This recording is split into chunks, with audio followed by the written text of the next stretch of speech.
Hi, everyone. I'm John Nyaradi. I work with TradingGods.net. I'm the publisher of that website, and our main trading system is Retirement Day Trader. And today we're going to talk about VIX. We have two topics, actually, VIX and news. And so we'll start with VIX, what it is and how to trade it. We always start these with the standard disclaimer. You've all seen these before. And the webinar is intended for informational and educational research purpose only, not investment advice. We don't provide investment advice or any recommendations to buy or sell anything. And we should always consult a qualified financial advisor before making any financial decisions. And this is all covered on our disclaimer at the TradingGods.net website. The government has an important disclosure regarding options. We do 100% option trading now. And so options involve risk and are not suitable for all investors. Check those out at the characteristics and risks link there and from the Options Clearing Corporation. Again, we don't make any recommendations or solicitations to buy or sell anything. And stock, forex, and futures options trading is not appropriate for everyone. There is substantial risk of loss associated with these markets. So all that is correct, and we're going to talk about that and what you can expect and need to understand about trading options. Lots of opportunity with options trading, but again, there are some specific risks you have to understand. So this is me. I'm John. I'm a publisher of TradingGods.net. I'm also the author of Super Sectors, How to Outsmart the Market Using Sector Rotation. That was published by John Wiley and Sons. I've been widely published on the internet, Yahoo Finance, MarketWatch, Seeking Alpha, USA Today, Kiplinger, and been on some of the business talk shows, TV and radio as well. So we're going to talk about VIX today, a fascinating subject. It's known as the fear index, of course. And then we're going to talk about news, how to trade the news or not trade the news. And there's some, diverging opinions on that topic. And then our current position analysis, what we're doing this week, and what we see generally in the market. So fascinating times we're in right now, of course, with the Fed meeting yesterday, the debt ceiling coming up at the end of the month, and things going on in China.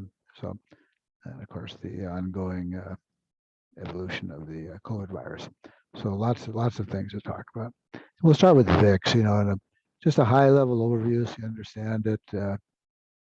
It's the CBOE Volatility Index, and that's the market's expectation of the 30-day volatility going forward. So this thing updates every minute. You can watch it, the chart, it just moves. And it's really designed by, executed by, and watched by the most sophisticated investors in the world, really, the big institutions, hedge funds, and trading desks. First version came out in '93, a long time ago. Second version in '03, that's still in use today. And again, we said it's commonly known as the fear index. It's called that because VIX will climb as the S&P declines. They typically go inversely. And so as fear comes into the market, VIX will go up. So this can be a new asset class that you can use for directional trading, for diversification, portfolio hedging, or options trading. So really a useful, wide-ranging indicator. Here's what it looks like over the last 20 years, a couple of things that are really revealing about it. First of all, VIX is on an index of 0 to 100. And you can see back in 08, 09, it came pretty close to 100 during the financial crisis. And it's also mean reverting. You can see how it goes up and down all the time, reverting to the mean. The mean is usually around, considered around 20 to 25. It's gone down a little bit in the last several years, but in that 20 range is what we would call the median, so 20 to 25. And so it's tough to trade as a trend follower, but it's really useful for a lot of other things. It's particularly good for options trading.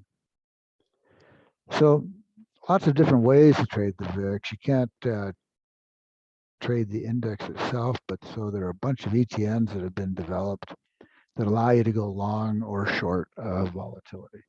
Some of the most famous names are here, and each of them have their own little tricky thing. You've got to really study these carefully to understand what you're doing here, because they reprice themselves on a daily basis. There's a lot of risks that are not common to most ETNs, and you have to understand contango and the backwardation in the VIX futures markets. But VXX, very popular one, that first one, that's if you think VIX is going to go up, that would be a great one to be involved in. And then they also have Ultra VIX, which really gets exciting. So the major providers there are the iPath, ProShares, Velocity Shares. So, check into those. If you're going to trade VIX ETNs, understand how they work and have a plan before you do it, because it's a very sophisticated product.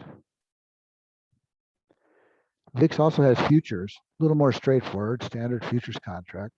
They trade on the CBO Futures Exchange electronically, and you can go long and short, not the VIX index itself, but VIX futures. So that's a very attractive way that professionals use to trade, on a regular basis.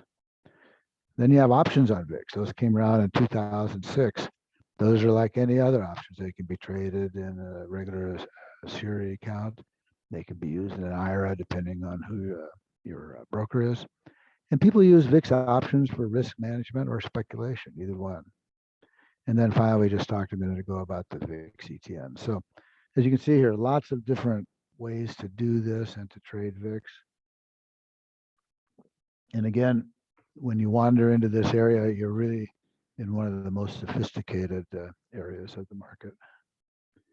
And there are lots of opportunities in up and down markets. This goes back to 08. You can see how it spikes up, goes down. But generally speaking, you can see the VIX tends to be on a downward trend overall in a mean reverting situation. That's been largely because of the Fed since the financial crisis in 2008.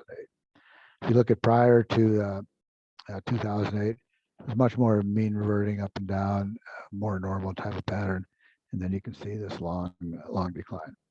So that was during quantitative easing. But nevertheless, there are a lot of short-term opportunities here. You can see how these moving averages cross and can give you some opportunities. And typically, in recent days, this may be about to change, but if interest rates stay low, VIX will correspondingly stay low. So let's compare it to the S&P 500. This is where the rubber meets the road, kind of. So it moves opposite to the S&P 500 most of the time. So you can see here on this chart, VIX is the candlesticks, the S&P is the black line, and you can see how it moves inversely to each other. VIX goes up, S&P goes down. VIX goes down, S&P goes up. So technicians use it. Some people say it's predictive, and that would be the camp I'm in. If you really track VIX carefully, it gives you a couple days notice of any kind of big impending moves typically. Other people say it's reactive. So, but regardless, you can really see that it does give you kind of an inverse picture of what's going on in the S&P 500. So where's VIX now? I took this picture yesterday. You can see that it spiked up earlier in the week there, that big white candle with the volatile day there earlier in the week. Then since then it's dropped down. And again, the markets have been going up the last couple of days, and you can see how VIX is correspondingly in decline. However, it's still right around its historical average. It's above the 50 and the 200-day moving averages. MACD is up, so VIX is on a buy signal, which would then be longer-term bearish for equities. We of course track the S&P and the Qs and some of those other things with our trading indicators. They've been actually negative, and now these last couple of days, maybe things are turning back around. We don't know yet, but for now, those are still on sell signals, just as VIX is on a buy signal. So what are your key points here with VIX index and stock options in general? Why do we do this? You can manage risk with it. The main thing you have to do with options, you have to manage the trade, and we'll talk about that in a few minutes here. How to reset the trade, how to roll up, down, and out, how to buy puts and calls for resets. Options are, just to use a pun, or give you a lot of options. And it's just a really cool way to trade if you know what you're doing. Most people just buy a call or a put, which is the worst way to do that. We'll talk about that in a few minutes.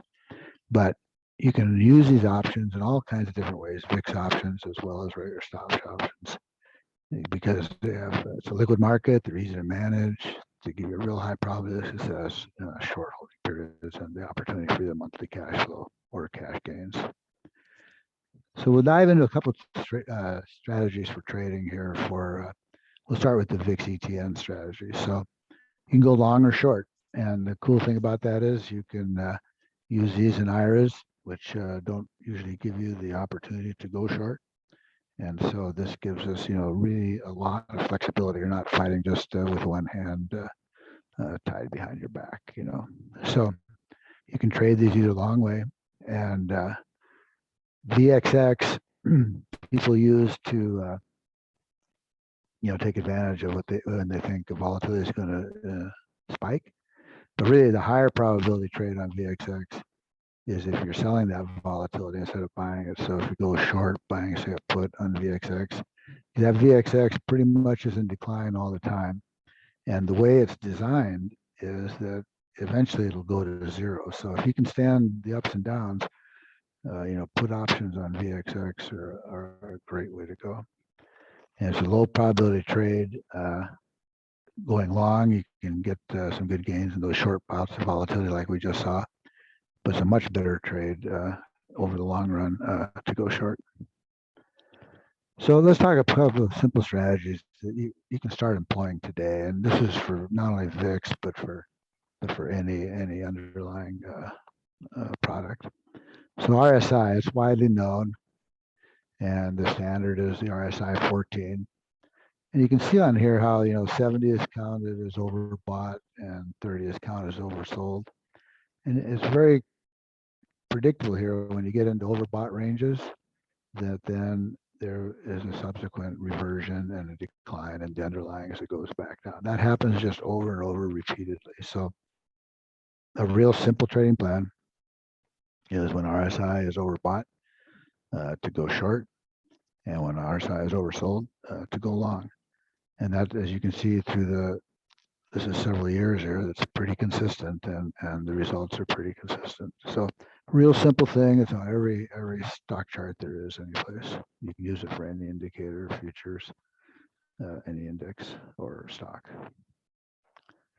So this is called RSI2. This is a faster version of that. You can see we switched the RSI from 14 to 2 periods. But the same concept. When it's overbought, it'll revert down. When it's oversold, it'll revert up. So these give you much faster trades. You can see here, these last just a few days. But again, gives you the option and the opportunity to go long and short on a very daily swing trading type of trading program. So this is a real good one to take a look at and study and get familiar with. Number 3 we have in here is point and figure charting. Much less well known. And this goes way back to Charles Dow's day. Charles Dow actually used this before computers. If all these charts come from StockCharts.com. If you want to learn about point and figure charting, they have a great section there in their stock school or stock chart school. But basically what it is, when X is, the last column is an X, then demand is in control. And when it's an O, then supply is in control. So it's real simple to figure out what's going on, and it gives you can see clear breakout levels, clear support levels. The red and the blue lines are longer term trend lines. So it's hard to imagine these days that people used to come in here and draw these every day at the end of the market close before the age of computers, right? But now these things update automatically. You can use this on a daily basis. You can use it on a shorter term, minutes type basis. And what it does is it just shows you supply and demand. It takes out all the noise from the average chart, And one thing you really need to be watchful for as a trader, and that's just having too many indicators. And because what happens then, you've heard of that concept, analysis paralysis. And this is a nice clean chart, just shows you exactly supply and demand. And really, of course, at the end, that's what this is all about, right? Supply and demand. So take a look at that. But I would just as a general statement say, if you can't explain your trading system to me in 5 minutes, it's too complicated, because you will wind up getting all tangled up. And what then happens is you wait for the exact right moment to pull the trigger, and when you do, the move's already over, and other people are you're buying what the pros are selling. So just be aware of that, and avoid that analysis paralysis trap. Number 4, MACD. Everybody knows about MACD, right? But it's famous because it is useful. It can be a daily indicator, by minutes, by weekly, monthly, depending on your style and your trading style.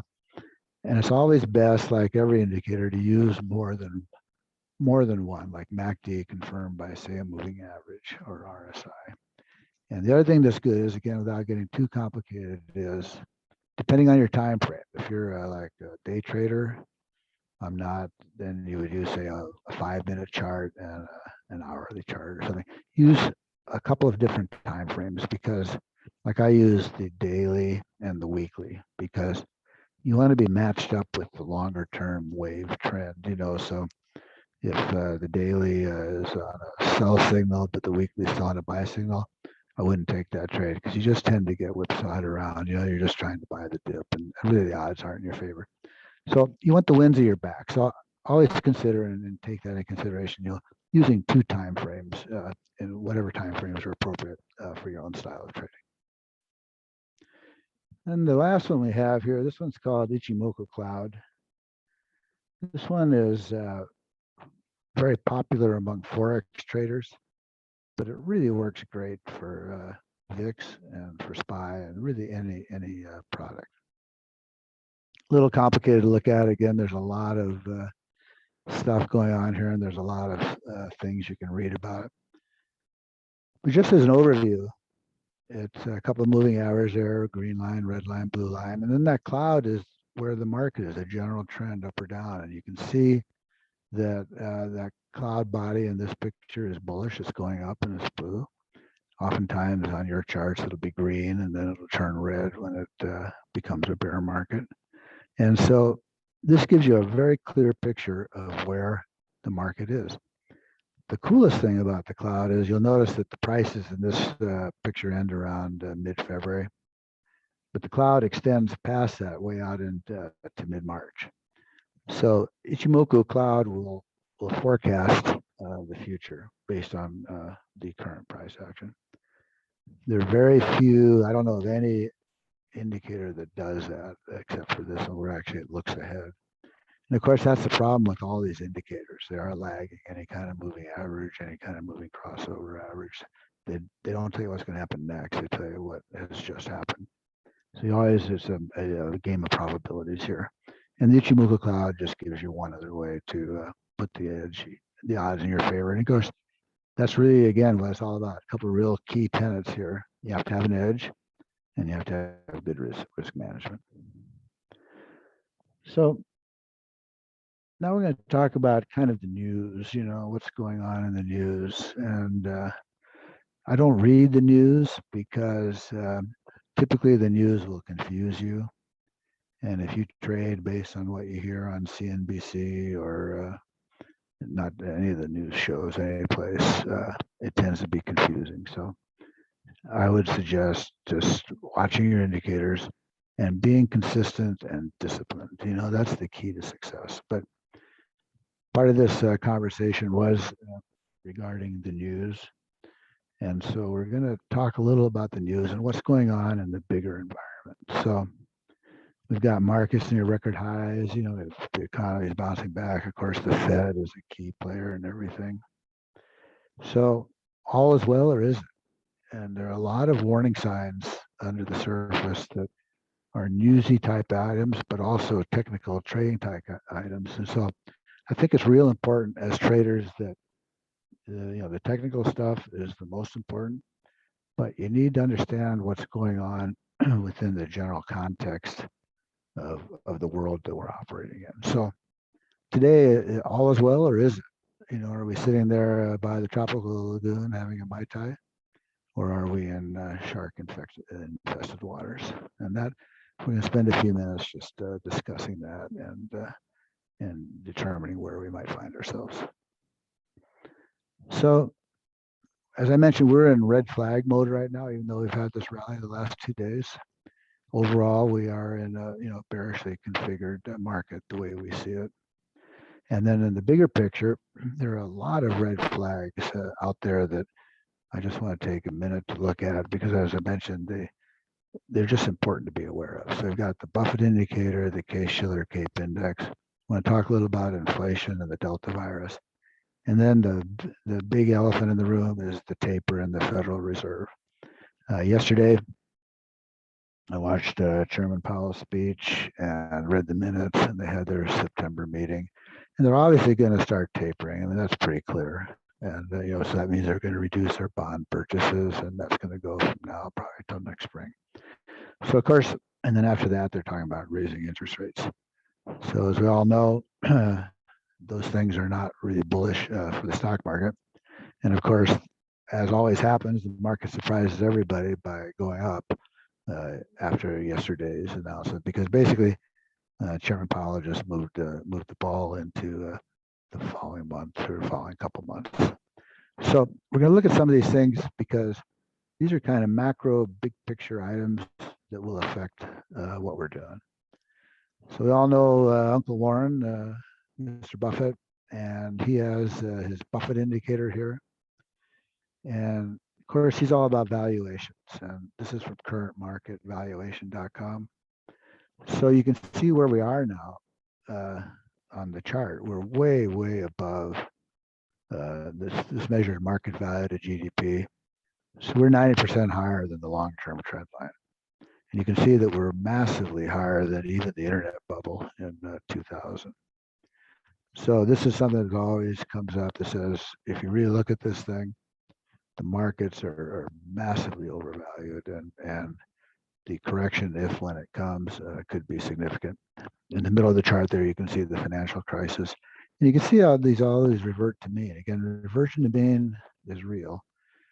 The reason it's not real since across the line here and just after 2010, 2012, is the intervention of the Federal Reserve, the cheap, easy money, the massive buying program of keeping interest rates low, buying assets. And so we're really in something of an artificial environment here. And just be aware that contrary to popular belief, stocks don't always go up. I'm a believer in reversion to mean. And if you look at what this reversion to mean could look like, that could be really significant. This is another view of this. This is the Cape-Shiller PE ratio. Dr. Shiller, Robert Shiller, is a Nobel Prize-winning economist at Yale. And you can see where we are here out on the right. And the only time higher in history in terms of overvaluations measured by this was the dot-com bubble in 2000. We're above Black Monday in 1987, above Black Tuesday in 1929. So you can see again on a historical basis, stepping back and taking a big picture view, the markets are wildly overvalued. And then this is from CNN. I like this a lot. It's a little corny, right? But it's the fear and greed index, so it's extreme fear. It's a good marketing ploy, but this also takes a look under the hood. I think this is important to look at market internals. Again, the indexes are rallying, everything's looking great, but what's really going on under the hood? And if you look at this, we'll just run through a couple of these. So junk bond demand indicates extreme greed. So people are still willing to buy low quality junk bonds. Market momentum has slowed down dramatically. It's indicating fear. How far is the S&P 500 above its 125-day moving average? Stock price strength is also extreme fear. This is the number of stocks hitting 52-week highs. It's exceeding the number hitting lows, but very much at the lower end of its range. So you can see under the hood here that things are definitely in kind of, let's say, slowdown mode with the market internals. Going on here, we see stock price breadth, also fear. It's a very narrow rally.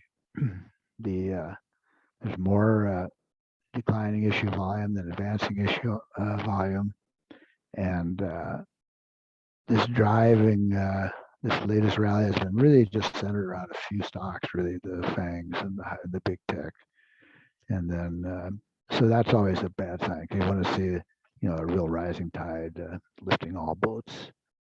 And so the next is market volatility. We just looked at that. That's what VIX is all about. It's showing fear. Just the last couple of days bounced up. It's above its 50-day moving average. So in the near term, the VIX traders, the options traders, are seeing the potential for higher VIX, lower stock prices. And then finally, safe haven demand, the last one in that column, also in the fear mode. And people are rotating to bonds more than the stocks. The difference there in the 20-day stock and bond returns. And then put call options, the put call ratio. And you can see that the variance there between bullish and bearish bets. So all those, you can see there's under the surface, and the indexes are doing great. There is a lot of fear in the world and just say tremors, that we need to be aware of. So we're talking about news, and as I mentioned, I don't really watch the news, but I do watch what people say, because there are some real smart people around, and these people have long established track records, and we have a lot of quotes here regarding this bubble that we were just talking about.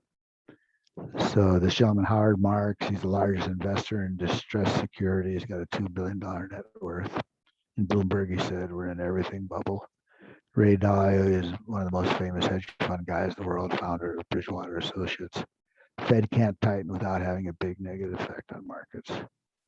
Then some Fed governors saying we should tighten. And then they're making progress. That's what Chairman Powell said yesterday. And then we should go, we'll taper at that point. So we're getting really close to that.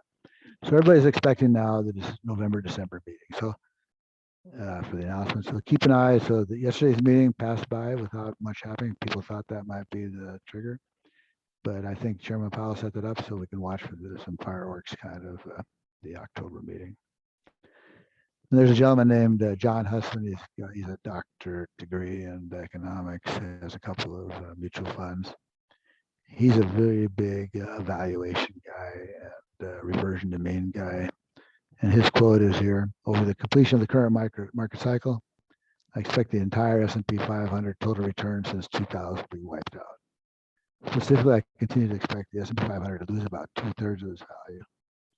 Even a 50% market retreat would bring valuations just to levels matching the 2002 low.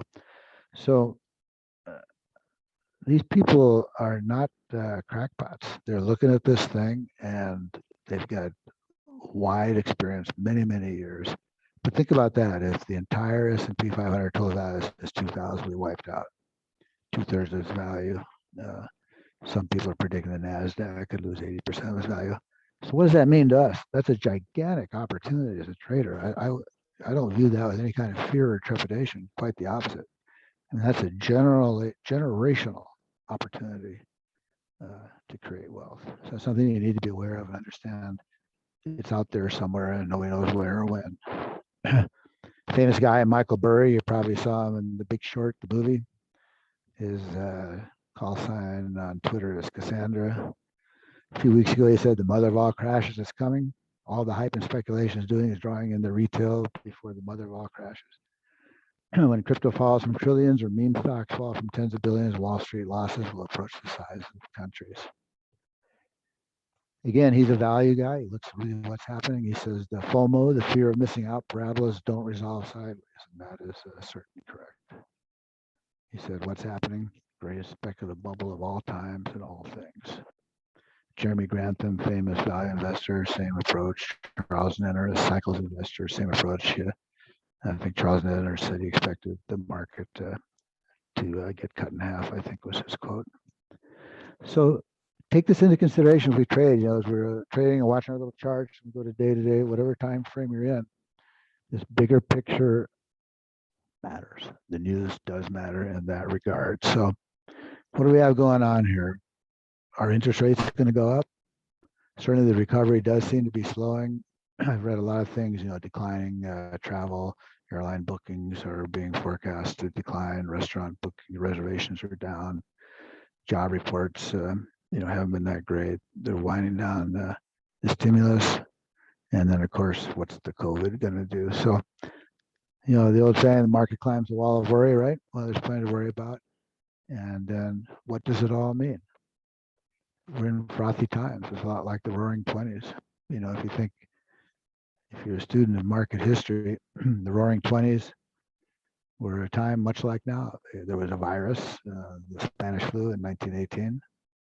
And then there was, fascination with the stock market, extreme debt, a bubble in stock prices could never go down. Famous economists said, stocks have reached a permanently high plateau. And it's never different. It doesn't change. And then, of course, came the Great Depression after that. So I believe that these are frothy times. We have extreme market risk, but risk and reward always come together. Danger and opportunity always arrive holding hands. So what can we do about this? And what should we do? What should we be thinking about? And a lot of things. We can use options to protect our portfolios. We can use options to speculate and get a ton of leverage, which you can't get from just a regular stock. You can use them in IRAs. You can go long, short, use some specific strategies. You can sell and buy options. So I would say diversify strategies, diversify asset classes. You've always heard that, right? Sell options, buy options, trade futures. There are a lot of things we can do. That's why you're all here today, because you're not in the buy and hold camp, passive investing, buy an index and just close your eyes. And that has worked great, in the last decade or so based on the environment that we're in. But even within that environment, tons of trading opportunities if you're nimble and if you educate yourself. And that's really one of the keys. And that's why I'm happy you're all here today, because you have to educate yourself. You don't start out playing at Yankee Stadium or at Carnegie Hall, and trading is the same way. And when you get a PhD in options or a PhD in futures trading, and you can do that, you'll be ready to compete with the biggest and the best out there. So let's talk about, why do we do all this? Why are you doing all this? And you need to understand this. And people don't think about this enough, I think. So do you want to build a net worth? Do you want monthly income? Do you want retirement income? Do you want to be a full-time trader? Do you want financial security, richer lifestyle? Do you want to travel? Do you want to tell your boss to take his job and shove it? What do you want? You have to understand that first. If you don't know what you want, any road will take you there. It's like when you use Siri, you have to put in a destination and your current position for it to work. And so you have to understand yourself. That's where you start as a trader. Know what your goals are. Know what your risk tolerance is. And then you have to understand what fits into your lifestyle. If you have a full-time job, some of this stuff is not going to be appropriate or even feasible. If some people are short-term traders, some people are day traders, some people are swing traders, some people are longer-term traders, and some people are investors. Figure out who you are. Or maybe you're a couple of these, and again, you can combine different strategies, So, but if you don't figure this out, you will never succeed. That is a certainty. So we trade options. We trade, as I mentioned, we buy options. We sell options. We send out trades as they happen. We use real money. It's not hypothetical. We do prices and points. We do a Monday night webinar. And our whole objective is to prepare you to compete in a very competitive market. We do vertical credit spreads on VXS. Buy options, different stocks. The FANGs are great. Our trades are between 2 and 45 days long, and we sell and buy options. It's pretty simple. And we focus on deeply liquid and widely traded instruments. So VXX, SPX, gold, TLT, TNA, the 3X directional on small caps. USO, the FANGs, of course, are famous. But I would really suggest that you focus on deeply traded, widely known underlyings, whatever that you're doing. If you're in futures, use the E-minis, or they have the micros now, And my suggestion is you just stay away from junk and just be in the mainstream, because there's enough risk. If you take out a bunch of that risk this way, it works great. And you do that by diversifying your strategies. So we do vertical debit spreads for directional moves, vertical credit spreads. We sell options a lot because as an option seller, you have some real built-in advantages. And we do iron condors, which give a small trader a really great advantage because you get twice the return for the same amount of margin. And then anytime you sell an option, you get time decay and volatility in your favor. That's your edge, and you have to have an edge. So a quick look at vertical credit spreads. Look it up in Investopedia. You're basically selling an option, buying a lower priced option, and that premium in between is your spread. That's a net credit. That's your profit. So these things are easy to manage. They're simple to understand. You have limited risk. You know exactly what your risk is going in, so that's great. They have limited reward. They have high probability. Time decay works for you. That's where we get our edge, because the value, as you know, options are a melting asset. They decline, they decay. And 75% to 80% of all options expire worthless. So again, you have a built-in edge as an option seller. We become the house or the insurance company. Warren Buffett does this all the time. He sells put options on the SPX. So, if you go to Vegas, the house has a little built-in edge. And if you play long enough, you will lose. Same thing as an option buyer. And we can also think of ourselves as the insurance company. We collect premium, and then occasionally we have to make some payouts. But of course, limited risk doesn't mean no risk. And you have to manage these and know what you're doing. We mentioned the iron condor. That's one of our favorite strategies, because what it does for you is it's two vertical credit spreads, a call and a put. And the cool thing about this is you get double the return for the same margin, because TD Ameritrade and Schwab and all those guys know that you can only lose one side of this. And so you can get a 2-for-1 return on this. Again, the profit's capped at the premium received. And if one of these wings starts moving against you, which it always does, you've got to manage that and adjust it. But if you work these things, you can really reduce the risk and just create a really steady income stream. So here's what we do. It's our formula for success. So we look for underlying with high volatility. So when we're selling options, same old thing. You want to sell high and buy low, right? So volatility is low, options are cheaper, so that would be a good time to buy. When volatility is high, you want to sell options because they're overpriced. So you sell an overpriced asset that then declines, and you keep the premiums. As I mentioned, we look for high liquidity, good bid-ask spreads. That's the key. You don't want to get beat up by the market makers. We have short holding periods between actually 2 days to 45 days is what we typically will do. So we're in and out of the market really fast. Between 5 and 30 days is kind of the optimum time decay in that last 30 days. The time decay really kicks in, which is to your advantage as the seller. Of course, the trend is always your friend, but we do it backwards when we're sellers. We sell away from the trend. If we think it's going up, we sell a bullish put. If we think it's going down, we sell a bearish call.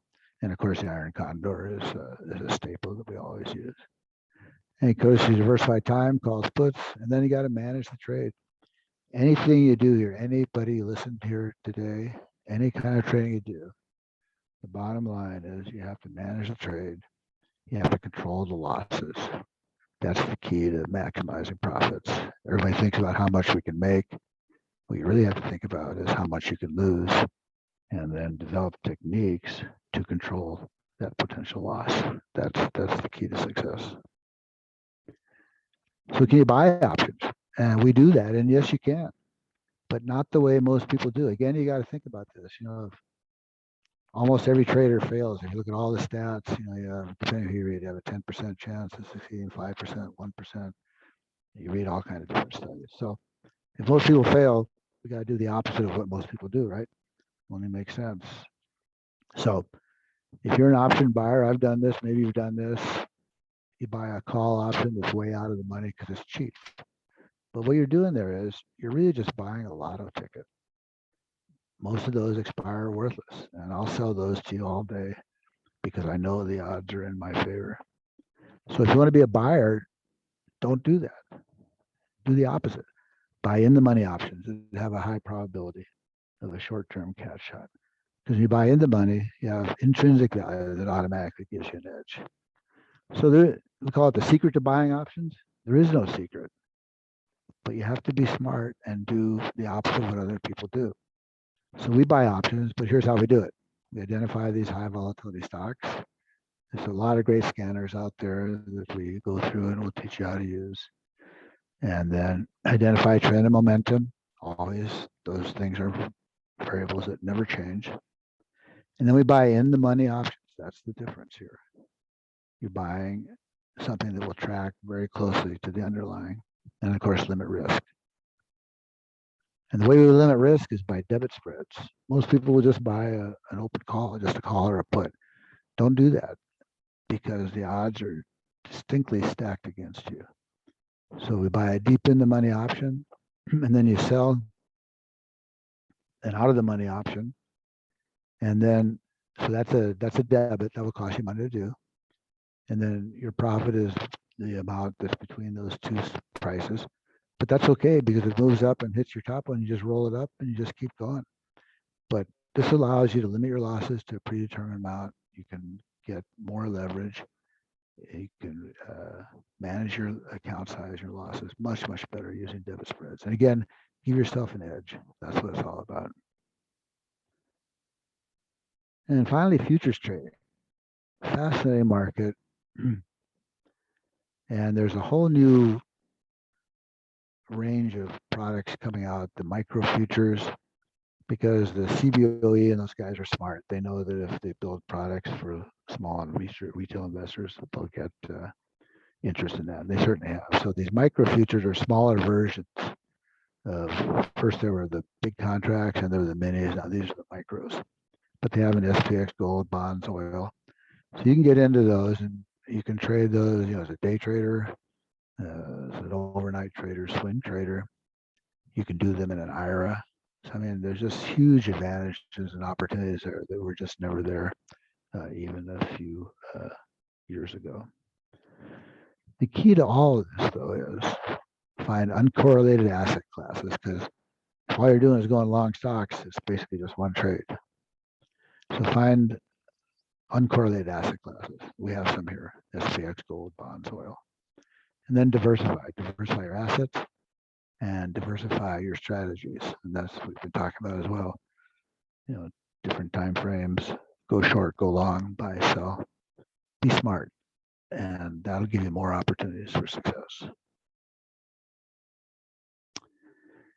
So we look for directional trades in these particular items here: QQQ, gold, TLT, USO. And again, uncorrelated assets. And our goal here is asset accumulation. We want to build net worth with those things. Debit spreads, directional trades are tougher, much tougher than buying is much tougher than selling in the option world. But if you do it right, you can get significant gains here. And then we do option selling. And again, that's for consistent income. It's singles and doubles. It's not a grand slam. And we average on average 10 positions that we're managing. And then these have to be actively managed. So if you're at a job where you can pay attention during the day, this works great. If you're retired, this works great. You can do it end of the day if you want to be a little farther out in time. So, but these always will be, you roll them up, you roll them down, you move them out, and we take advantage of the earning trades. Right around earnings, volatility will expand going into earnings and then get crushed. So that's good for an option seller. And so right now, these are that list of symbols. There are positions that we currently have in our account that we're working spreads on and iron condors on. So I give you kind of an example of what it looks like. And then those just keep rolling over in time. As time moves on, time is your friend as the option seller. So our weekly trading plan looks something like this. We do a lot of 2-day SPX trades. And then on Tuesday, we set up for some Friday expirations. We don't trade on Mondays. And we don't do that because most market crashes and black swan events, if you look at market history, happen on Monday and Tuesdays. Something happens over the weekend, something crazy starts on Mondays. So we just stand aside on Monday and let things sort out. And then we start on Tuesday in the afternoon once the morning is open and we know it's a normal kind of day. And so you want to there's always some risk in there, and you can never eliminate all risk, but you do want to mitigate risk as much as you can. So we use these iron condors we talked about between 5 and 30 days out. We go as far as 45 days out. We talked about all the benefits to the condors, and you're automatically hedging your position with those. So those are very cool. And I love that picture there. It's Friday payday. All the stocks expire, the weeklies on Friday and the monthlies on Friday. So we use a lot of weeklies, and then Friday expiration. We always have things rolling off. Then we'll do through the week, we'll do different trades. Sometimes a 1-day SPX, sometimes a 2. We'll do the condors, we'll do the cat shots, and then we just manage it. Every morning I start out to analyze it. We manage it. We'll either roll up or down. I'll send you an email, and we roll up or down to increase our profit, limit our risk. And then it's really smart if you're selling options to close that profit, take that profit, at 50 to 60%, and then reset if time remains, because you always want to keep your money working for you, whatever you're doing, and keep the risk reward balance in a mode that's favorable to you. So let's talk about retirement planning. We call ourselves retirement day trader. So I don't know where you all are in your lives, but if you're young and working, you can retire early. If you're tired of being a wage slave, you can do that. If you're old and retired, you can supplement your retirement income with just a small portion of your portfolio to get to a good standard of living. But conventional retirement planning is tough, and it's really when the traditional pension plans were abolished and you were given your 401k, that really put the average guy in a hole, because you're supposed to save up your IRA and then withdraw 3 to 4% a year. So if you saved up $1 million, and there are not many people with $1 million, if you look at the stats, that's 30 to 40,000 a year. That's pretty skinny. You can sell options to make 3 or 4% in a week, And then there's a movement out called FIRE. I don't know if you've heard about that or read about that. It's financial independence, retire early. I'm all for that. You don't want to get to be 75 and look back and say you wasted your life in some office, with toxic people doing a toxic job that you hated. But the FIRE movement is severe savings, let's put it that way. And you try to do 30 years of savings in 10 years. So I'm a believer in fat fire. And fat fire is, instead of trying to plug the water going out of the bathtub, bring more water in faster, turn up the spigot. That's what this is about, turning up your income, accelerating your gains and your goals, and using leverage in a judicious way to do that. So fat fire, I think, is the name of the game. So we sell options for monthly income. As I mentioned, we do. It varies, 5 to 20 trades a week, depending what's going on that week. Some of them just roll and you don't have to do anything with them, and then they just expire or you close them. Some you have to manage all the time. We have continuing expiration dates, gives you that steady income. Then we buy options to increase net worth, rapid returns. And of course, futures trading. This isn't something we're doing publicly yet. We're testing and trading privately. It's working great. It's swing trading, not day trading. So there's some risk there to hold those overnight. And but they are real easy to manage. The easiest to manage thing are the buying the options. You just sort of set and forget it. Selling options, you can set and forget if they're far enough out in time. And we got new trades starting all the time. We give you the entry prices, the exit prices, exactly how things happen when they happen. We have a Monday night members briefing that's really cool. We learn a lot from each other.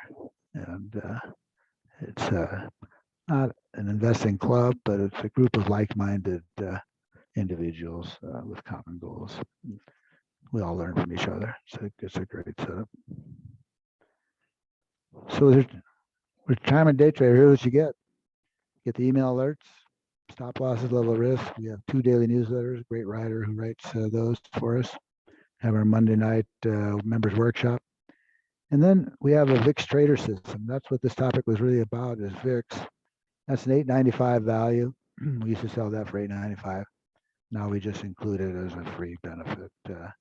So that offers you a real in-depth look at VIX. If you're interested in trading VIX, ETNs, ETFs, options, like we were talking about earlier in this presentation, this is a great way to go. It's a bunch of videos and PDFs and so on, and you can really become an expert at trading VIX. So 2 strategies: the cat shot, buying in the money options, and the blue ocean, selling out of the money options. This red ocean, blue ocean is a management concept. So in the red ocean, everybody's fighting for limited resources. All the investors are beating each other up, and that's blood in the water. We spend our time over here in the blue ocean, and we like to stay relaxed and out of the fray and looking just for steady returns. But the bottom line here is, folks, and this is important to understand this, you have to have an edge. If you don't have an edge, you will lose. That is a certainty. And if you don't have a trading plan and a risk management plan, you will lose. Those things are certain. So what you do is you can do a lot of different things. You can sell options, you can buy options, you can do futures, you can do both, you can diversify. But the main thing is do it the opposite of what most traders do and put the odds in your favor. If you look at that picture of that woman, the blackjack dealer, you know, why is she smiling? And she's smiling because she knows that she has a mathematical advantage. If you sit at that table long enough and play, she will take all of your money. It's a mathematical certainty. And the casinos are smart. That's why they have table limits, because they know if you play, the more hands you play, the more the odds switch to their favor. That's why they bring you the drinks to keep you at the table or give you the free room, because they have a statistical edge, and that's what you need to be successful as a trader. Same with that roulette wheel, the red and black. It looks like you have a 50-50 chance. You don't, because there's a couple of those green squares in there. So when you set out to trade, figure out before you risk one dime what your edge is. Figure that out before you start. So we do a one-time subscription fee. You buy it once. There's no renewals. We do 1 hour free training consultation. We have a guarantee. Try it out for 30 days. If it's not for you, don't take it. Send it back. Because as I mentioned earlier, the key to success is knowing yourself and knowing what works for you and finding something that fits that. And most people can't do that. They'll just hop from thing to thing to thing. I've done that. You've probably done that. And when you do that, you're guaranteeing that you're going to fail. With the Better Business Bureau, I've been there since 2007, 14 years, and we have 0 complaints in 14 years. So with that A+ rating. So I can't guarantee that you'll make money, but I can definitely guarantee you'll be a satisfied client. All right, David, let me, I went blank there. I'll send it back to you. It's about 5 minutes before the hour, and I'll stop sharing now and give the screen back to you.